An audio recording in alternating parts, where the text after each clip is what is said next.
સાબરકાંઠા જિલ્લાના પ્રાંતિજના સલાલ અને હિંમતનગર વિસ્તારમાં ડાંગરનું મોટા પ્રમાણે વાવેતર થતું હોય ત્યારે ખાસ કરીને ગુજરી અને ગુજરાત 17 જેવી જાતોનું વાવેતર મોટા પ્રમાણમાં થતું હોય છે, પરંતુ આ વર્ષે વરસાદ ખેંચાતા ખેડૂતોના પાકને નુકસાન થવાની ભીતિ સેવાઈ રહી છે। સાબરકાંઠા જિલ્લામાં વિવિધ પ્રકારની ખેતી થતી હોય છે ત્યારે ચોમાસામાં મગફળી, કપાસ, સોયાબીન સહિત ડાંગરનું પણ વાવેતર થાય છે। હિંમતનગર, પ્રાંતિજ, તલોદ તાલુકામાં ખાસ કરીને ડાંગરનું વાવેતર મોટા પ્રમાણમાં થતું હોય છે। આ વિસ્તારની ડાંગરની જાત સલાલ, સોનાસણ, પ્રાંતિજની ડાંગર ગુજરાત 17 જાણીતી છે। ઉપરાંત ગુજરી ડાંગર પણ અહીં મોટા પ્રમાણમાં વાવેતર થતી હોય છે, પરંતુ આ વર્ષે ખેતીમાં નુકસાન થવાની ભીતિ ખેડૂતોને જોવા મળી રહી છે, કારણ કે ડાંગર પાક કે જેમાં સૌથી વધુ પાણીની જરૂરિયાત હોય છે, પરંતુ હાલ વરસાદની ઉણપને લઈને પાક સાથે ખેડૂતો પણ મૂરઝાયા છે। આમ તો ડાંગર પાછળ એક વીઘામાં 15,000 થી વધુ ખર્ચ થાય છે, પરંતુ વરસાદની અછતે ખેડૂતોને આ કરેલ ખર્ચ પણ નીકળે તેમ લાગતું નથી। ખેડૂતોનું માનીએ તો હાલ તો આજુબાજુ ઘાસ વધી ગયું તો અંદર વિવિધ રોગો અને ઈયળનો પણ ઉપદ્રવ થયો છે। ખેતી પીળી પડવા લાગી છે। આમ તો ડાંગરના પાક જ્યાં કરવામાં આવે ત્યાં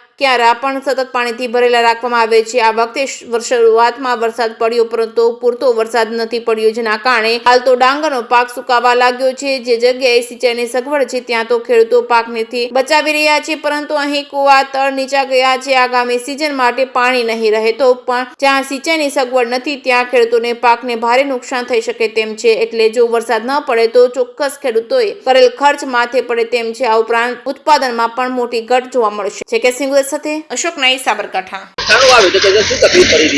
અત્યારે હાલ તો ડાંગરનું વાવેતર કર્યું છે સલાલમાં। અત્યારે હાલ સૌથી વધારે પડતું સાબરકાંઠામાં જોવો તો સલાલમાં વાવેતર વધારે થાય છે ડાંગરનું, પણ આ વખતે તકલીફ એવી પડી છે કે વરસાદ શરૂઆતમાં આવ્યો એ વખતે ડાંગર બધી કરી દીધી હતી, અને અત્યારે હાલ વરસાદ ખેંચાયો છે એટલે બોરવેલના પાણીથી ચાલુ છે કામકાજ, પણ એટલું જોવો એટલું પાવતું છે નહીં, અને ડાંગરમાં અતિશય પાણીની જરૂરિયાત હોય છે એટલે અત્યારે પીળી પડવાના, વત્તા નીચે ઈયળ પડવાના, વત્તા ઉપરની ટોચો સુકાવાના બધા પ્રોબ્લેમો થયા છે।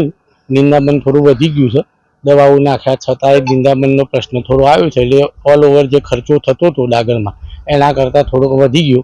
એમ કુલ જોવા જઈએ તો 15,000 રૂપિયા જેવો ખર્ચો આવે છે। જો હજી વરસાદ ખેંચાશે શું સમસ્યા સામે? વરસાદ ખેંચાશે તો ખેડૂતોની તો તકલીફ બહુ મોટી પડવાની છે। આ જે ડાંગર ચોપેલી છે એ પાક કદાચ પાકે તો સારું, અને આગામી સિઝનમાં એ કઈ રીતે શું કરવું એ બહુ મોટો પ્રશ્ન રહેશે ખેડૂત માટે, કારણ કે બોરના સ્તર બી નીચા જ હોય છે, અને પાણી અત્યારે હાલ જેટલું આવી ગયું છે, હવે વરસાદ આવે તો જ કંઈ આગળ થાય, બરાબર છે, બાકી તો અત્યારે તકલીફ તો પુષ્કળ છે જ।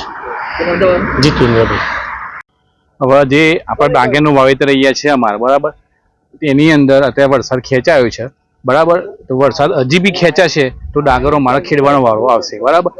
જો ખેડવાનો વારો આવશે તો ખેડૂતને જે ખર્ચો કર્યો છે એ બી નહીં મળે, અને પૂરેપૂરો ખર્ચો વેસ્ટ જશે, બરાબર। બીજું કે અહીંયા સિંચાઈ મારફતે જે જગ્યાએ કેનાલો છે તે જગ્યાએ પાણી મળી રહેશે, બાકી જે જગ્યાએ કેનાલનું સિંચાઈનું પાણી નથી આવતું તે જગ્યાએ મોટો પ્રશ્ન છે, કારણ કે બોરના સ્તર દિવસે દિવસે નીચે જાય છે, બરાબર। એના લીધે અમારા પાણીની ખૂબ જ અછત ઊભી આવનાર સમયમાં થશે। અત્યારે શું સમસ્યા જોવા મળે છે ડાંગરમાં? અત્યારે ડાંગરની અંદર પાણી ઓછું હોવાના કારણે અંદર નિંદામણ વધી ગયું છે, બરાબર। પાણીની સમસ્યાના લીધે જે એનો ફૂટ થઈ જો એનો વિકાસ થવો જો એ પૂરતો થઈ શકતો નથી, અને પીળી પડવા માંડી છે, બરાબર। એટલે જો પાણી આ રીતે આવું વાતાવરણ રહેશે, વરસાદ લાંબો ખેંચાશે તો ડાંગરોમાં ઉત્પાદન એકદમ નહીં વધે એવું રહેશે, એટલે ખેડૂતને ખર્ચો પૂરો નીકળી શકે એમ નથી। જીતેન્દ્રભાઈ પટેલ। ગુજરાતની અંદર સલાલ, સુનાસણ, રસિલપુર સૌથી વધારે ડોગર પાકતી હોય તો આ વિસ્તારની અંદર પાકે છે। હવે શરૂઆતમાં જો વરસાદ સારો પડી ગયો એટલે લોકોને ડોગર સારી ચોપાઈ ગઈ, બધાને સારું વાવેતર થઈ ગયું, પણ છેલ્લા 1.5-2 મહિનાથી વરસાદનું કોઈ પડતું નથી, વરસાદ જોવો એવું પડતો નથી, તો વરસાદમાં અત્યારે ના પડવાના કારણે લોકોને 2-3 કોલમ અંદર જતી ગઈ। હવે વરસાદમાં ના પડવાના કારણે સુકાઈ છે ડોગર, વત્તા વાવેતરમાં જે વહી તો દીધું પણ ઘાસચારો અન્ય ઉગી ગયો છે બહુ, તો એ નિંદામણનો બહુ ખર્ચ વધી ગયો છે। હવે એના કારણે ખેડૂતને આ વખતે બહુ નુકસાન જશે। સુકાઈ બી છે તો ઉત્પાદન ઓછું આવશે, તો પણ આ ભાવ વ્યવસ્થિત ગવર્મેન્ટ રજૂ કરે તો મજા આવે ખેડૂતોને કે ભાઈ થોડો ભાવ વધારે મળી જાય તો સારું રહે, તો ખેડૂતને સરભર થઈ જાય. નકા આમ નામ જોયું ને તો બહુ ખેડૂતને આગળના સમયમાં બહુ તકલીફ પડશે, પાણીની અને આ ડોગરની ને બધામાં તકલીફ પડશે. અને આના કારણે જો ખાતરનો પાછો ભાવ વધારી દીધો છે, તો ભાવ વધારાના કારણે ખેડૂતને સલ્ફેટના 1400 રૂપિયા થઈ ગયા છે. આ બધાના ડીએપી પોટાશના કંઈક 2200 રૂપિયા ભાવ થઈ ગયો છે. એના કારણે ખેડૂતોને બહુ જ તકલીફ પડે છે ભાવ વધારાના કારણે. શું નામ તમારું? સચિનભાઈ પટેલ, સોનાસર. હા, આસાલ પ્રાંતિજ તાલુકામાં સલાલ, સોનાસર, પલ્લાચર, પોગડું જગ્યાએ ડાંગરનું વાવેતર વધારે છે.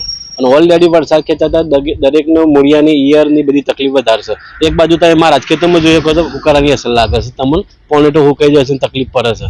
એટલે આ સાલ વરસાદ ખેંચાતા ખેડૂતને ખરેખર જે વીઘાનો 15,000 રૂપિયા જે ખર્ચો છે ને એ પણ ખેડૂતને મળે એવો લાગતો નહીં. એટલે આ બહુ મોટી તકલીફ છે આ સાલ ખેડૂતો માટે. અને બીજું ટાઈમસર ખાતરનો પ્રશ્ન છે. જે એપ્લિકેશન લાયા છે એપ્લિકેશનમાં ખાતર ટાઈમસર મળતું નહીં પહેલા, એટલે એ બહુ મોટો પ્રશ્ન. એટલે ખેડૂત અત્યારે હાલ બધી બાજુથી હેરાન થઈ રહ્યો છે. અને ડાંગરના વાવેતરમાં મેઇન છે પાણી વગર ડાંગર પાકે એવું લાગતું નહીં આ સાલ. એટલે મેઇન વસ્તુ કે ઓલરેડી પાણી વરસાદ ઓછો છે અને બોરના સ્તર ઓલરેડી ઊંચા જઈ રહ્યા છે, નીચે એકદમ નીચે જ જઈ રહ્યા છે બહુ પાણીના સ્તર. એટલે આ તકલીફ છે. શું નામ તમારું? જતીનભાઈ.